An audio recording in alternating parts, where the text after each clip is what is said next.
Sveiki visi, vėl su jumis Raudoni vartai. Šiandien pas mus RX 450 baterijos keitimas. Keičiam į naują 2 metų garantiją.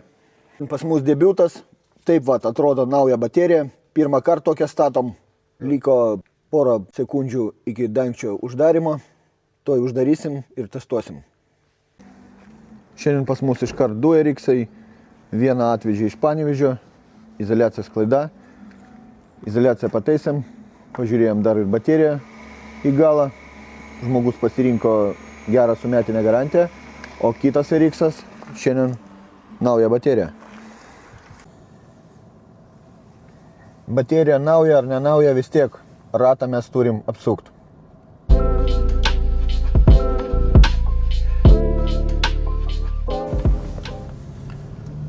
Kaip visada, nepamirškit pasirašyti ir pastatyti laiką.